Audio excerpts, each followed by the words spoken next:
President Trump has been very clear. There will be checks going out to the American people. It's not a matter of if, but it's a matter of when, how, and how much. Those are the questions that everybody is currently asking. When will we receive the $2,000 tariff dividend checks? Well, we don't know an exact date, but President Trump has given us a clear indication of when they're likely coming. I'll explain more of that in a moment. He's also made it very clear to other people in the back end and private discussions, that this will likely be very targeted. This is important to understand because when I say targeted, I mean this is not going to be a blanket payment where every single American gets a check.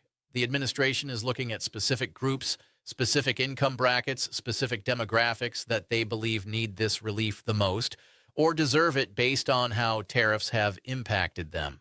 So, when people send me questions like this, are the $2,000 tariff dividend checks still happening? Well, I can tell you this. Yes, tariff dividends are still happening. Now, are we going to see a $2,000 tariff dividend check? That I can't tell you. But what I can tell you is that it seems like an almost 100% possibility that we are going to see checks. We don't know who is going to receive them, how much they're going to be, or how they're going to go about this. That's where things become interesting. The reason there's so much uncertainty around the exact amount is because it depends on several moving factors.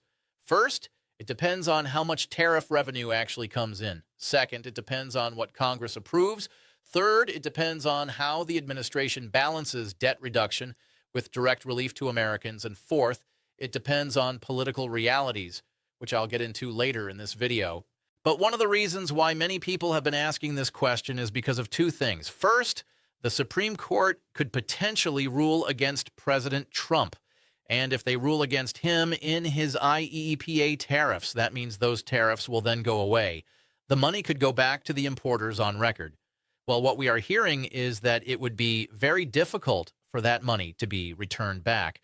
And not only that, the American people should be a little bit upset that they are the ones paying these costs, and now the importers on record are going to profit from it.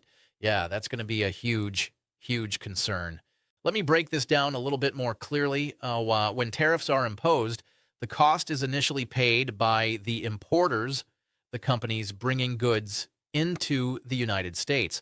But those companies don't just absorb that cost. They pass it along to distributors, retailers, and ultimately to consumers. That means American families have already been paying higher prices because of these tariffs. If the Supreme Court strikes down the tariffs and the money gets refunded to the importers, those companies pocket the refund while American families never get relief from the higher prices they've already paid. That's the concern here.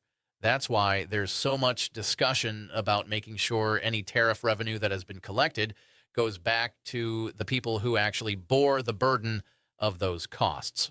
But look at this right here. It says President Trump will impose a 10% tariff if the Supreme Court strikes his down. What we know is that President Trump has a backup plan in, I believe it's Section 122 of the Trade Act of 1974. President Trump has the legal authority to impose a tariff of up to 15% for a maximum of 150 days. This would be a temporary tariff while President Trump figures out what his next move is. This backup plan is critical because it shows the administration is not going to simply back down if the Supreme Court rules against them. They have contingency plans. They have legal pathways that allow them to continue collecting tariff revenue even if one particular justification gets struck down. The Trade Act of 1974 gives the president significant authority to impose tariffs for economic or national security reasons, and that authority has been used by multiple presidents over the decades. But he may not even need an additional tariff here. Here's why. Look at this right here. This is how we could be funding the $2,000 tariff dividend checks. Look at this. It says Trump says he may punish countries with tariffs if they don't back the U.S. controlling Greenland. That's what President Trump just said the other day, that if other countries do not support the United States pretty much controlling Greenland, he will impose an additional tariff. Okay, I want to show you something. He says Trump, for months, has insisted that the U.S. should control Greenland, a semi-autonomous territory of NATO ally Denmark, and said earlier this week that anything less than the Arctic island being in U.S. hands would be unacceptable. Okay, so that right there pretty much tells us he is adamant about moving forward. Okay, we should know this is coming. Now, whether you agree with this policy or not, what we're seeing is a clear indication that the administration views tariffs not just as trade policy tools, but as leverage for broader geopolitical objectives. This creates a situation where tariff revenue could continue flowing in regardless of what happens with existing tariffs. If one tariff gets struck down, another one gets proposed. If one country negotiates tariffs down, another country gets hit with new ones. The revenue stream, in other words, could be more stable and ongoing than people realize. Look at this, though. During an unrelated event at the White House, which he's talking about healthcare, he recounted Friday how he had threatened European allies with tariffs on pharmaceuticals. It says, I may do that for Greenland, too. I may put a tariff on countries if they don't go along with Greenland because we need Greenland for national security. So I may do that. Okay. President Trump has been pretty clear. The United States needs to control Greenland for national security, but also because of the minerals. Okay, there's two main things there. There's national security. The minerals shipping lanes is another one. Okay, and obviously just having a presence up there, even though it is a NATO territory, so we kind of already do have a presence. They've also given us everything that we've asked for, but they just don't want to be part of the United States. The minerals issue is particularly important when we're talking about tariff revenue and economic policy. Greenland has massive deposits of rare earth minerals, which are critical for everything from smartphones to military equipment to renewable energy technology. If the U.S. could secure direct access to those resources, it would reduce dependence on China and other countries for these essential materials. That has both economic and national security implications.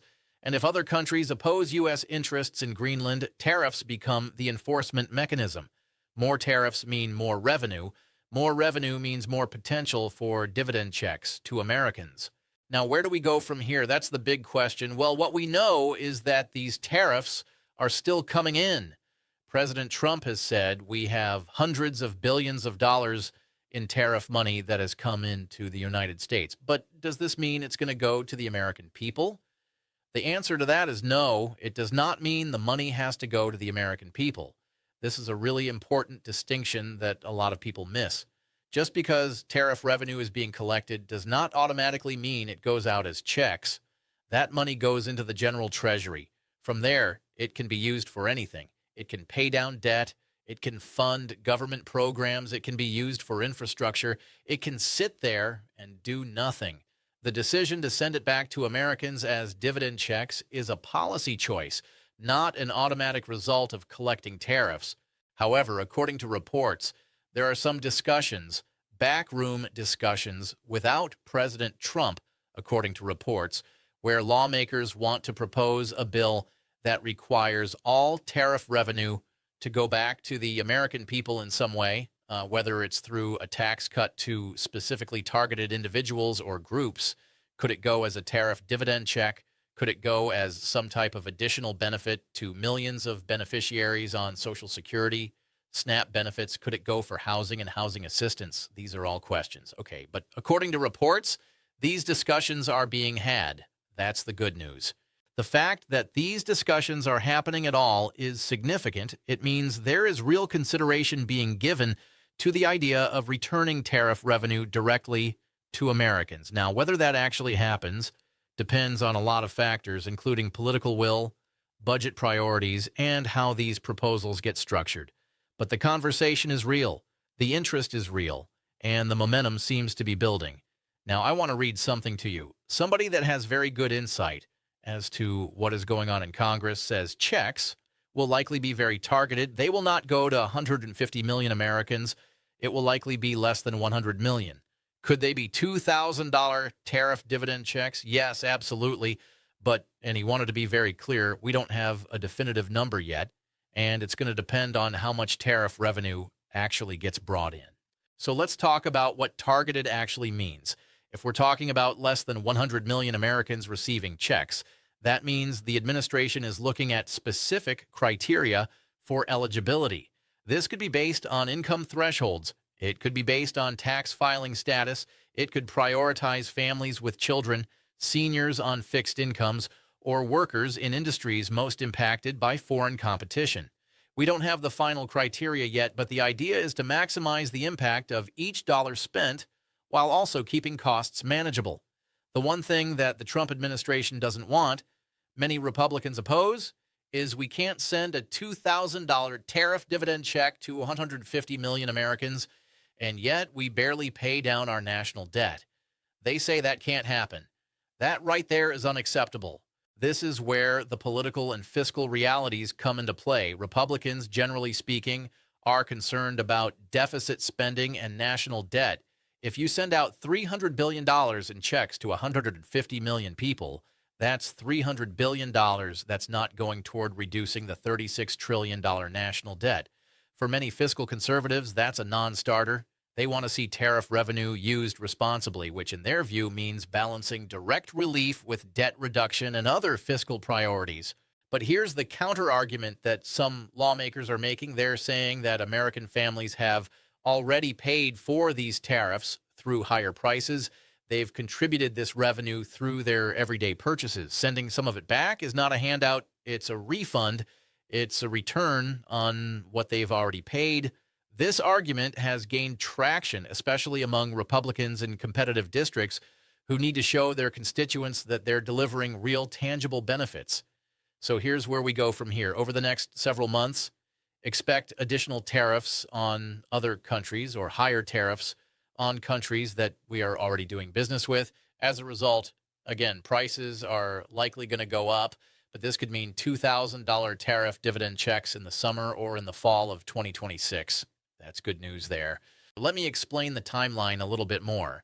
The reason we're looking at summer or fall 2026 is because that gives the administration time to collect sufficient tariff revenue, gives Congress time to pass the necessary legislation, and gives the Treasury Department time to set up the payment infrastructure. It also, not coincidentally, puts these checks in Americans' hands right before the midterm elections. I'll talk more about that in just a moment. We could also see some more tax cuts, or what President Trump has been pushing for quite some time and says would be the best thing for the American people, is to eliminate the federal income tax. Well, in these backroom discussions, they say eliminating the federal income tax on a certain group of individuals or people with low incomes, that would be a troubling thing because we're rewarding people for not making much money. But what they're saying is we need to do the exact opposite, reward those who are making money. Now, that is more in line with what Republicans do and GOP proposals and ideas. But does that work for the American people? This is where ideology meets reality. Republicans generally favor policies that incentivize work, investment, and economic growth. Tax cuts for middle and upper middle income earners fit that philosophy. But politically, it's a harder sell when you're telling working class families that they won't benefit as much as wealthier households. This tension is playing out in real time in these backroom negotiations. Some lawmakers are pushing for a hybrid approach. Maybe tariff dividend checks go to lower and middle income families, while tax cuts benefit higher earners. This way, both groups get relief, just in different forms. It's a balancing act between fiscal conservatism, political optics, and genuine desire to help Americans who are struggling with inflation and high costs. And keep this in mind, this is a midterm election year, meaning many Republicans are trying to fight for their seat this coming election. We know both the House and the Senate are very narrowly divided. Okay, with that said, if Democrats all of a sudden get a lot more votes, they may control the House, they may control the Senate. If this happens, President Trump's plans for the next 2 years are pretty much go right out the window. This is the political reality that shapes everything we're discussing.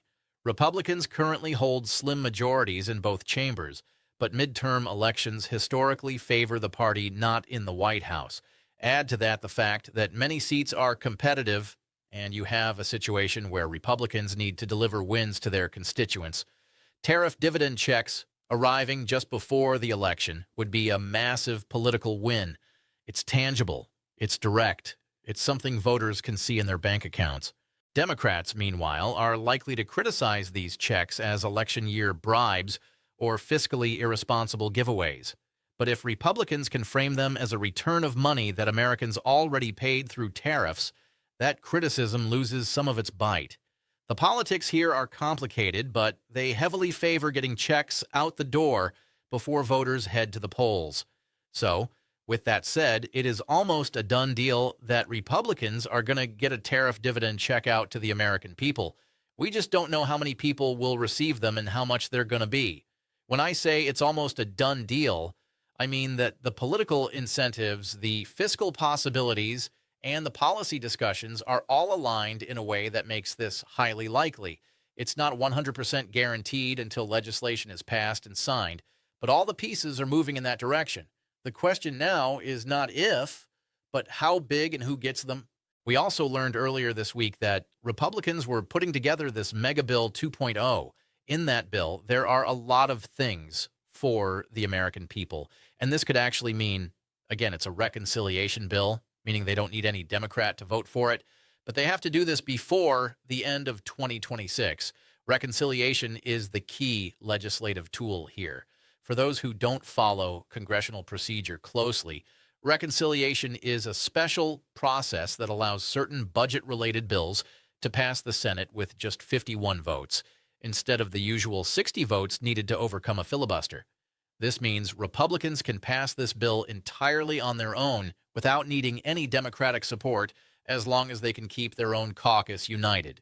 The mega bill approach allows Republicans to bundle multiple priorities into one package: tax cuts, tariff dividend checks, spending cuts, energy policy.